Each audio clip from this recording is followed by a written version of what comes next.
This is the Anthrobiology podcast, hosted by me, Gabby LaPera. Every 2 weeks, I interview a biological anthropologist about what makes us, us.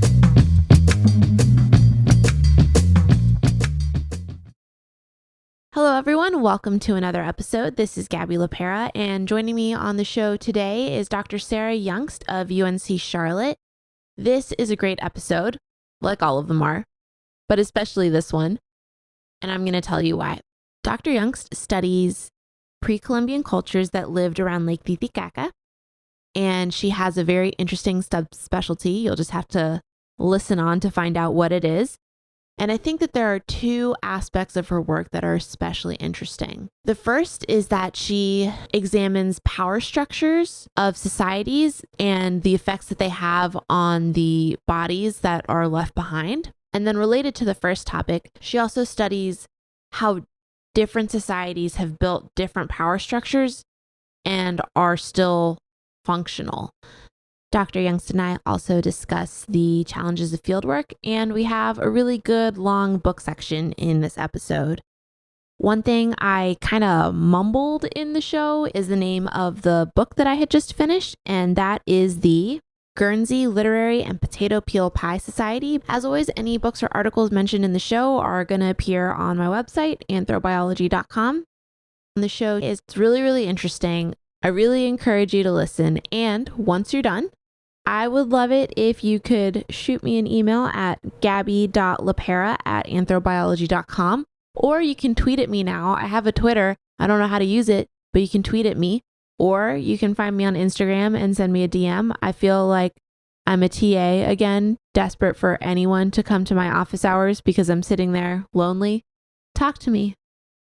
I like you all.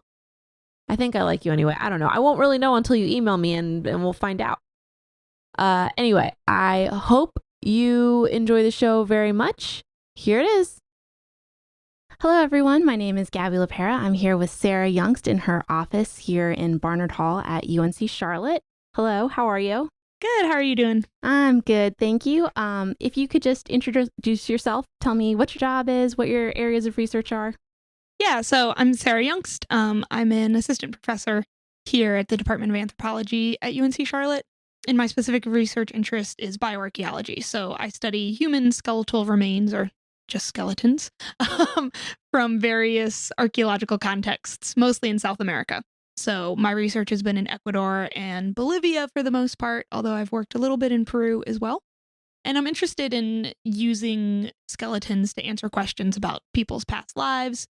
So, what daily life was like for them, including what diseases they had, what foods they were eating, if they encountered violence, and just kind of, what they did on a daily basis and how they related to each other. So I think one of the most surprising things for people who've never encountered bioarchaeology or biological anthropology is how much you can tell from the bones. Can you describe some of the conditions that you find within bones that can tell you about different things like status markers or how their life cycles went? Yeah, for sure. That's something we talk a lot about in my classes here. Students are regularly surprised at the kinds of things you can see and then the kinds of things you can't see. So we can measure things like disease often in an indirect way, so we can see when the body was stressed. And so that could have been from malnutrition or disease, and there's a variety of markers on bones that measure that. They're generally not very dramatic. So non-dramatic things like small holes in the skull or the eye orbits where you wouldn't expect to see them, like little pits. Or sometimes when you have larger bone infections, the bone itself gets swollen. And that's a little bit more dramatic, but just kind of looks like additive, like kind of gross extra bone that you wouldn't expect to be there. Yeah, and that's called osteomyelitis. Exactly, yeah. So osteomyelitis would be the actual swollen bone. If you ever Google that, I recommend putting like skeletal osteomyelitis because it's also a condition of the flesh and it's pretty gross. But so that would be an extreme version. There's less extreme versions called periosteal reactions, which are just a little bit of added bone on the surface. And what kind of illnesses and disease can cause osteomyelitis and periosteal reactions? Osteomyelitis is mostly caused by bacterial diseases, where bacteria actually infiltrates into the bone. Periosteal reactions are funny indicators because they're very generalized. So if you bump your shin on a table, if you do it hard enough, you might get a periosteal reaction. You basically just have irritated the surface level of the bone. But you can also get it if you have bacteria or viruses circulating in your bloodstream, kind of also irritating that outer layer of bone. That's really interesting. And for kind of that more generalized disease state where it is like a bacteria or a virus, would you see that kind of periosteal reaction in many places or in just one place? You definitely see it. You'd want to see it bilaterally, so on both sides of the body. So certain bones are more susceptible to periosteal reactions, such as the tibia, which is one of your lower leg bones, the big fat lower leg bone. It is really close to the surface of the skin, and so it's really susceptible to lots of different things, but one of them being diseases, and so it's a part we look for these reactions. But you could expect to see them on any long bone, especially, so bones in your arms and legs are the main locations for periosteal reactions. So I guess if it's happening on both sides, my immediate question would be, how do you know it's not just someone with fat bones versus someone who is having this reaction? I mean, that's a great question. Bones, they look very similar between different people. So having kind of this swollen bone, it actually looks like the shape of the bone is really wrong. And they'll have like, if you could imagine kind of scabs made out of bone, if that makes sense. That sounds so totally metal. Yeah. It's really gross, but it's like these plaques of extra bone like attached to the outside. And so it's not something that you would be like, oh, they just had a fat bone. You'd be like, that is weird and wrong and I don't like it. That totally makes sense to me. I remember looking at a syphilitic skull and I was like, this is no joke. Yeah. So these things can come from just having bacteria, but some of the specific diseases that cause them are things like syphilis. Tuberculosis causes some lesions on ribs. Leprosy can cause different lesions, but all those kind of diseases you could see. And then there are some bacterial infections and fungal infections that also cause similar stuff. Right. And then certain bone cancers as well. Yes, of course. Yeah. The cancer of bone and then also cancer that spreads to bone from other places. Metastatic cancers. This is very sad. I know. It's a pretty morbid field. Yeah. Talking about morbid. So one of your areas of research, you look at pre-Columbian communities near in and around Lake Titicaca, correct? Mm-hmm. And one of the things that you were looking at there was kind of understanding communities via pathology. So looking at disease, illness, but then also trauma and looking at different bone markers. And from those bone markers, you can understand what interpersonal violence, for example, looked like in those communities, or potentially symbols of status and wealth, or what the food situation was like for a lot of these people. Yeah, so cross-culturally, one of the things we see that's true about communities or status is that people with power tend to have access to better resources. So either more food or exotic foods or better healthcare, less violence, that kind of thing. And that's not always true. There are hierarchical situations. There's some great examples from like the classic Maya where the elites were eating like worst food, like they were only eating corn. And so they were actually really sick compared to people who couldn't afford corn. But for the most part, people who are lower social status have worse health. And that's cross-culturally, if you have kind of this top-down hierarchy, pretty true. And that's definitely still true today. Yeah, absolutely. Yeah. So the question was around what was hierarchy like? For this really early time period, they just developed agriculture. They're building some big temples, but there's no clear accumulation of wealth for like certain individuals. So the question was like, is one person directing this, or are they kind of working together to do it? So I thought, well, the archaeological material isn't clear. If we can't see it there, maybe we can look at the skeletons. And they could show us, are some people experiencing disease more than other people? I'm just going to insert something real quick. For listeners, archaeology is the study of material remains. So that's going to be like artifacts, the potsherds these people are crazy over that I find so boring. And then the skeletal remains are considered a separate field. And that's where biological anthropologists like Dr. Juengst would come in. Yeah, exactly. So I'm working alongside archaeologists who are analyzing like stone tools and ceramics and the food remains themselves and like the stones that built the temples and all that kind of stuff. and using that context to interpret the burials. But the burials themselves can tell us about the individual people, right, and what their lived experience was. And so I thought that maybe looking at access to resources and experience of disease would be one way to assess power, because we certainly do, like you pointed out, we do it today, right? We know that holds true today, and we know that in other circumstances it's been true that people with less power are sicker and malnourished. So let's see if that was true then, kind of flipping the, if you see people that are sicker and malnourished, does that mean they had less power? Anyway, so I looked at a bunch of different burials from a number of different sites. And I also threw in looking at experience of violence, right? What kind of fractures did they have on their skeletons? And a way that you can assess biological relationships based on the shape of your teeth, which is not a perfect science by any means, but based on the idea that, that your teeth look more similar to your parents' teeth than they do somebody you're not biologically related to. And we wanted to put that in there to understand family dynamics and kind of kinship in terms of biology, at least, which, of course, is not the only way people make families, but we thought would be one proxy. Anyway, so we looked at a bunch of different, and by say we, I mean I.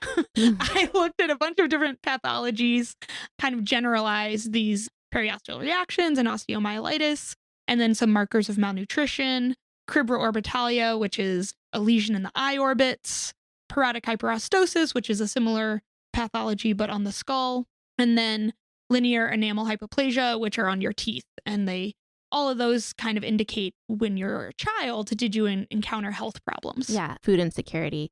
So actually the linear enamel hypoplasia is really interesting because you can see that in live people who've suffered from food insecurity as children. You can definitely see it on their x-rays. This isn't something that's confined to the far past. Like, these are all conditions that exist today. Yeah, and there are definitely things that persist. And the linear enamel hypoplasia are really obvious because you can see people's teeth, whereas most of the time you can't see their skeleton. Hopefully. Hopefully, yeah. We like the skeletons to stay inside. But yeah, this is still something that when you have extreme moments of food insecurity or even moments of extreme disease as a kid, basically your body is like, all right, all resources have to be devoted to staying alive as opposed to like building enamel or growing bone. Definitely. And one of the things I was looking at, you examined something absurd, like 186 individuals. Yeah, there was 186 people from 7 different sites around the peninsula, which in bioarchaeology is sometimes kind of a small sample, to be honest.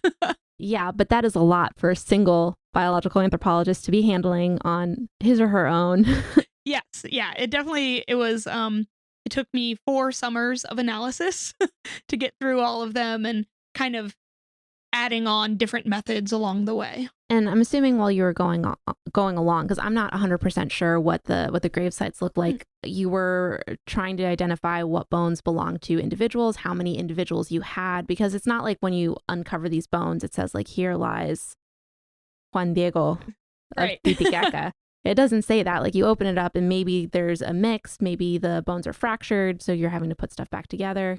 Yeah, we spent a lot of time actually, and this time it is me and the team of archaeologists spent a lot of time figuring out how many people were in each tomb. Preservation wasn't great, so a lot of the individuals are fragmented. So figuring out, A, is this a human bone? B, how old this person was? Were they male or female? All of that was the first step before you could even get to doing any more pathological analysis. And did you see any evidence, and we're getting to your second area of specialty, did you see any evidence of trepanation? Yes. So, and wait, what is trepanation? In your own words. Yeah. Trepanation is skull surgery, and it's practiced today. If you have a cranial fracture, they will trepan your skull to get that piece of bone out. So the idea is if you have a skull injury that actually breaks a piece of bone, your skull can heal itself pretty well, but sometimes it needs some help. And the bigger issue is that your brain can swell, right? That you can have bleeding inside your skull because of that fracture, and that can be really dangerous. You don't want to put any extra pressure or swelling on your brain because we like our brains to not be stressed out. So what ancient Andeans and lots of people around the world figured out is that you can drill a small hole into someone's skull, take out the broken piece of bone, and let all the fluid buildup drain out. And so we actually found 3 examples of that in some of our people. which was really cool because we didn't anticipate finding it that early. And how early are we talking about? So the earliest example is from about 800 BC. And then we had another from like right around the turn of the millennium. And then one other that was a lot later, about 1080. And did any of them show any evidence of healing? Yeah, so that was the great part. 2 of them were healed. And the very earliest one actually had a lot of evidence of healing, which makes us suspect this wasn't their first chance or attempt, right? That this person underwent a surgery that people already knew how to do pretty well. Because as you can imagine, surgery on near your brain is very risky. And they were able to survive after this surgery for probably at least 10 to 20 years based on the amount of healing of the bone. That's so crazy because it's literally, well, I guess it's not quite brain surgery, but it's like near brain surgery. Yeah, they were basically cutting through your skull with stone tools, maybe some metal tools, 2,000 years before we had anything that resembled modern medicine. Right. So no modern antibiotics, like no modern anesthetics. Right. They do have a long history of creating alcoholic beverages and taking drugs in the Andes. So it's possible these people didn't feel the surgery, but definitely when you woke up, you would have had a pretty killer headache. Definitely. And one of the things that I was seeing was that by the time the Inca Empire rolled around, the survival rate for these was 81%. Yeah. So the survival rate of trepanation in South America is crazy good. They got really, really good at practicing this surgery. And so they have the Inca, there are different techniques. There are basically different like styles of trepanning. There are really cool examples from northern Peru of pieces of skulls that look like people practiced on them. So we know that this was almost like a medical school. Like you went to train to be a trepanner. It wasn't just like your next door neighbor trying to save your life or something, right? But like professionals doing this, which is fun to think about in the past. Yeah, I mean, it's really wild because we're talking about societies that you're studying their transition into agriculture, right? So this is a society that isn't necessarily even 100% sedentary, and they've figured out how to do this really insane medical practice. Exactly, yeah. We tend to think of like people who aren't sedentary or not practicing agriculture as like, just struggling to survive, right? And that's not at all the case. Like they're developing a lot of other practices. Just because they're not living in houses or eating foods that we would recognize necessarily doesn't mean they're not like advanced in other ways, right? Definitely. Do you mind if I ask you a little bit about what it's like to do field research in South America? South America, yeah. Yeah, I love it. So when I was an undergrad, I had great mentors who worked in South America at Vanderbilt University. I remember I was taking an Andean archaeology class and I was like, oh, well, this like culture is really interesting. But I don't know, I'm not a mountain person. I like the beach, right? Like in the classic beach versus mountains divide. And then I went to go do a field school in Peru. I got there and I was like, oh, these are like mountains. And I totally fell in love. It was a very remote town. And so it was like really cold because we were at high altitude. And we ate a lot of potatoes and... Hold on 1 second. Most people do not realize that the potato originated in Peru. Right. It is the place with the greatest genetic diversity of potatoes. I have never seen so many potatoes in my entire life as I did in Peru. I figured out one summer, this was in Bolivia during field work, that we ate on average, I think 3 potatoes every day. In various forms, but yeah, about 3 potatoes. So yeah, I came home and my parents were... asking me how it went, and I was like, oh, well, it was really cold and we ate a lot of potatoes and like, my sleeping bag wasn't warm enough, and they were like, oh, well, that's too bad you didn't have fun. And I was like, no, it was great, I can't wait to go back. And I think that really comes from, it's a beautiful landscape, and working with people in South America is wonderful. I've always been lucky enough to work in situations where we have good relationships with local communities and kind of been embedded in that, and so that's been really nice to be able to get to know people and not just like kind of go and dig and not talk to folks. And you've had multiple seasons at the same sites. Yeah. So all of my work in Bolivia has been in the town of Copacabana, and I lived with a family when I was there. And so now, they have 4 kids and I've watched them grow up, and that's been a really wonderful part of it. That's beautiful. Yeah. Are there any challenges that you want to share about field research? Either something unexpected or something that you think is like systematically wrong with the way that we do field research? I'm kind of putting you on the spot, but No, absolutely. I mean, I think that there are tons of challenges. Traveling abroad, no matter what you're doing, when you're gone away from the cultural setting that you're used to for a long time, is hard. Even though I love being in Bolivia and I love the family that I live with there and I have friends there, every summer there reaches a point where I'd be like, okay, I'm ready to just like not have to think about what I'm doing every day, just like be at home, be with my cats, eat some pizza, get back to kind of my normal. And I think that must be true in verse too, right? Like when people come to the United States, if there are people immigrating here, they must have the same culture shock of like, oh my God, it's hard to live outside what you're used to for that long. And have to think about literally everything. It's just exhausting. It's just, just to be like, I don't even know how to go buy food, right? Or like, because I don't know where the market is, or, the kitchen is different. Yeah. I have to think about boiling water, right? Like, yes. I think that the thing that I missed the most when I lived outside of the States was terrible American Chinese food. Oh, yeah. Because it's very hard to find Americanized Chinese food in, shocker, not America. So the good news, if you ever go back to South America, is that Peru and Ecuador are catching up on that. There are now a lot of chifa restaurants, which is basically fried rice, right? And so it's limited. It's much more limited American Chinese food menu, but there are more options. I always miss Mexican food.